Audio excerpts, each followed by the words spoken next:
Happy Saturday! Today I am doing something with my beautiful homegrown, look at that, that's big sweet potatoes from last year. It was my first year growing them and wow, I was really happy with the results. I cured them just like you're supposed to and they have held beautifully. I'll show you later on this year how to properly cure them and planting them and all that good stuff. I'm planning on growing some slips from them too. So anyway, oh thank you! Magnus is helping, he's bringing me ingredients for this recipe I'm doing today. Anyway, what I'm doing is a Whole30 compliant crock-pot chili. Recently we switched to we're about to switch to a new medical provider who has started transitioning from allopathic to more food is thy medicine and medicine is thy food attitude, which I love. They left mainstream medical system because they were restricted from helping people during the virus which shall not be named. And they decided to do their own thing. This is a doctor, an MD. And so it kind of got me thinking, and I was like, I have all these sweet potatoes to use up. And I looked up on one of my freezer meal sites that I'm a member of, sweet potato. And the first thing that came up was Whole30 compliant chili. So I thought, I'm going to try it. See these little bitty ones? Like I just peeled them all, but like I had all these tiny little guys that I figured I better use up. I had good intentions to can all this. We'll see if I get around to it. Like I grew so many sweet potatoes. I'm pretty proud of it actually. Look at that, isn't it cute? I love it. Yeah. So anyway, I love them and I've always bought them and I feel so silly now that I know how easy they are to do. So what I'm doing is I'm going to do 2 Ziplocs, and I'm reaching down because I've already been cutting these up. I'll do 2 Ziplocs for the freezer and I'm going to do 1 for our dinner tonight. I'm using these 2-pound tubes of hamburger that we got from a local grower. We bought a whole beef last year and Izzy's giving me a funny look. I don't know why, but if I could figure out how to flip the camera around, I totally would. Anyway, so I'm going to start chopping things up. I will list off the ingredients as I go and show you what we're doing. So now I am cutting up those sweet potatoes into chunks. I'm not making them super small because I know from experience that they will break down quite a bit in the slow cooking process. And then I'm chopping up my onions here. These are pretty big onions, so this is a pretty generous amount. I just like to cut them in half, peel them, and then make a cut or two down from top down, not quite all the way through, and then it makes them cube up real easy.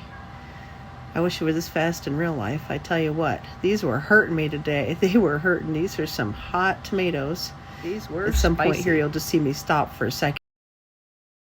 All right, I had to do some fudging and finagling to get this to work. Turns out I am out of gallon freezer Ziplocs, so instead I'm going to use these gallon freezer buckets that I had bought for putting our milk into. So what I have here, the recipe is from the family freezer. It calls for 1.5 pounds of 85% lean ground beef. I'm pretty sure that's what this is. You know, I couldn't tell you like for positive, but we'll call it that. I think it's good enough. It's not super fatty, it's not super lean, but I'll tell you that there's hardly any drippings left in the pan, so I'm pretty happy with it. There's not much shrinkage at all. So I'm putting this in here, and then when I go to put this in my slow cooker, I'll just make sure it's good and thawed. And then I have 1 diced yellow onion, and 1 pound of peeled and diced sweet potato. Oh my gosh, doesn't that look amazing? Now this calls for 2 chopped red bell peppers. I do not have those, so I'm going to use the dry equivalent. I'm gonna go ahead and get those and then I'll come back. Okay, so this is definitely eyeballing it. I know I was looking up the equivalents last night and it was like 1 tablespoon dry equals 3 tablespoons fresh, and like 1 cup of fresh equal 1 bell pepper. You know what? I just don't want to try and do the math. So what I'm going to do is I'm going to take this pint jar and I'm going to split it into 3. And we will hope for the best. Because, you know, honestly, I could sit down and break it down, but I'm not going to do that. I'm just going to use up these beautiful dried bell peppers that I had laying around. Now, this calls for 2 15-ounce cans of tomato sauce and 1 can of undrained diced tomatoes. So what I am going to do is use one of my 32-ounce jars of tomato sauce. And I have crushed tomatoes here because some of my children are tomato intolerant. They just don't like big chunks.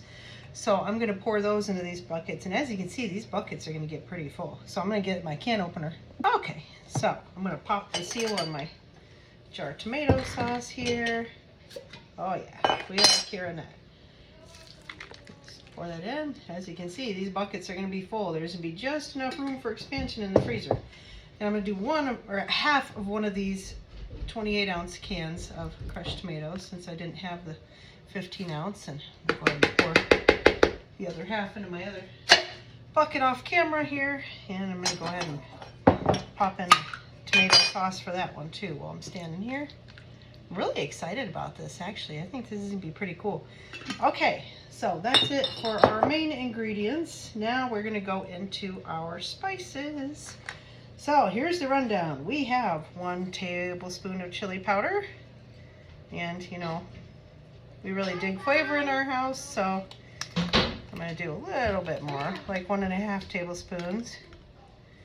Okay, and then what's next? We have 1 teaspoon of salt. So we're going to do boom, boom on that one. Next, we have 1 teaspoon of cumin. We really like cumin in this house. I'm going to go ahead and double that to 2 teaspoons. And then we have 1 teaspoon of paprika. Now for this, I'm going to use a tablespoon, and here's why. Because I don't think that those bell peppers were enough. Paprika is just a powdered pepper. It's just a powdered bell pepper. So to get a little bit more bell pepper flavor, I am going to go ahead and pop that in there. I feel totally okay with that. I think it'll be fine. Now here's something very tragic. I am almost out of oregano. This is the last of my homegrown oregano. So I'm going to add half a teaspoon instead of a regular teaspoon, and I'm going to make a note on my containers to add a little bit more oregano to this. And then I have 1 teaspoon of onion powder. I'm going to go ahead and do heaping teaspoon for all of these, and then a heaping teaspoon of garlic powder. And you are going to hear Mr. Magnus, because he's a very curious little boy. And then I don't have enough black pepper actually, but it would be a half teaspoon or a teaspoon if you wanted this hotter. So again, I'll just make note that I need to add that in, because we fresh grind ours and I don't want to do that right now. And then Abby, would you get me the pepper flakes? They're right there. And this calls for crushed red pepper. Now listen, you don't have to use the pepper or red pepper. You make this as mild or as hot as you want. We don't mind a little spice in our house, so I'm going to go ahead and add the red pepper flakes. It's going to be much, much delicious. I'm really looking forward to having this for dinner tonight. That's it, guys. That right there is it. I am going to poke this around with a chopstick a little bit just to try and get air bubbles out of it.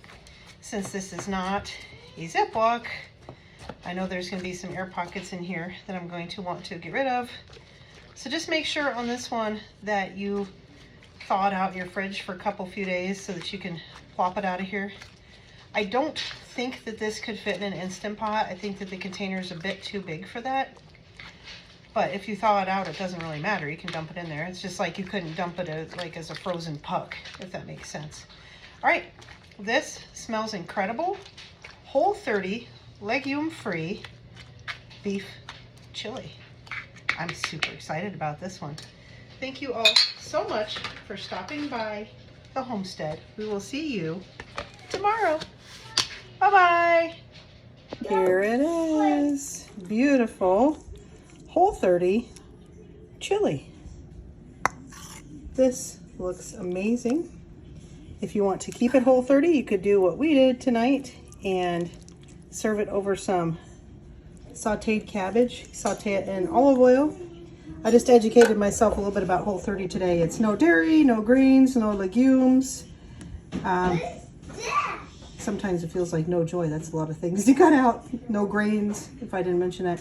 Anyway, it does seem like a pretty good idea if you're having a lot of inflammation. So I'm glad we tried it. It's delicious. Serve it over shredded cabbage that you've sauteed in olive oil.